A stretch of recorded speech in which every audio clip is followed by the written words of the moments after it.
आदमी की पहचान है किसी नेत्रहीन सन्यासी का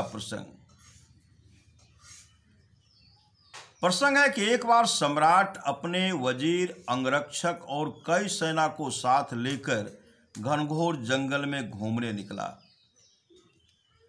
किंतु थोड़ी देर के बाद सभी सेना तितर बितर हो गई। सिर्फ सम्राट के पास वजीर और अंगरक्षक रह गए। सम्राट ने अंगरक्षक के बाकी सेना को ढूंढने भेजा। रास्ते में एक नेत्र सन्यासी प्रभु भजन में बैठा मिला। अंगरक्षक ने रोब के साथ पूछा, अरे ओ अंधे, क्या तुम बता सकते हो कि हमारी सेना इधर से निकलकर किस ओर गई है? सन्यासी ने कहा, सैनिक, तुम्हारी सेना इधर से निकली तो है, पर आगे जाकर किस दिशा में बढ़ी मुझे पता नहीं।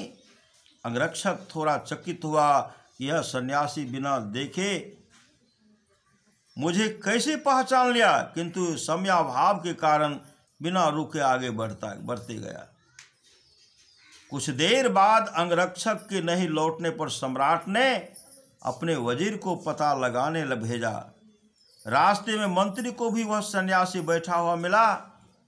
मंत्री ने पूछा, सूरदास जी, क्या आप बता सकेंगे कि इधर से कोई सेना गई है? सन्यासी ने कहा, हाँ मंत्रीवर, इधर सेना गई है जरूर, मगर आगे कौन सी दिशा ली मैं नहीं बता सकता।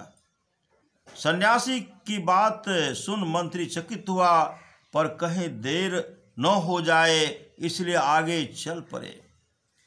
थोड़ी देर बाद अंगरक्षक और मंत्री को न लौटता हुआ देख सम्राट स्वयं अब उनकी खोज में निकला। पुनः वह सन्यासी सम्राट को भी रास्ते में बैठा मिला। सम्राट ने उसके पास जाकर नमन करते हुए कहा, नमस्कार सन्यासी देवता, माफ करना, आपके भजन में विघ्न डाल रहा हूँ। क्या आप बता सकते हैं कि इधर से कोई निकला है? सन्यासी ने तुरंत जवाब दिया, राजन, आपकी सेना भी इसी रास्ते से आगे निकली है और अंगरक्षक और मंत्री जी भी इसी रास्ते से आगे निकले हैं। राजा भी आश्चर्यचकित हुआ, यह नेत्रहीन सन्यासी आखिर हम सबको पहचाना कैसे? ठीक उसी समय पीछे से अंगरक्षक और मंत्री सहित सेना भी हाजिर हो गए। सम्राट ने सन्यासी से पूछा, महाराज, आपने कैसे जाना कि जो पहले आया वह सैनिक था, उसके बाद आया वह मंत्री था और अब मैं राजा हूं? नेत्रहीन सन्यासी ने मुस्कुराते हुए कहा, राजन, सच्ची बात तो यह है कि आदमी की पहचान उसकी बोली से होती है। आदमी की पहचान उसकी बोली से होती है।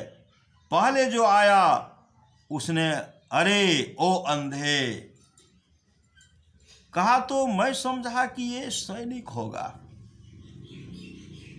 जो दूसरा आया उसने कहा, ओ सूरदास जी, तो मैंने समझ लिया इसकी भाषा में कुछ ऊंचाई है, अतः यह मंत्री ही होगा।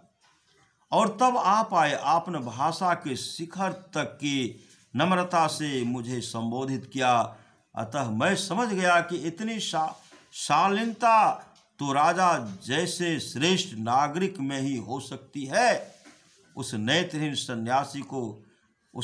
सन्यासी की बात सुनकर सभी विस्मय भरे नेत्रों से एक दूसरे को देखने लगे और फिर सबने नतमस्तक होकर भविष्य में प्रिय और मधुर वचन बोलने की प्रतिज्ञा की। श्री सद्गुरु महाराज की जय।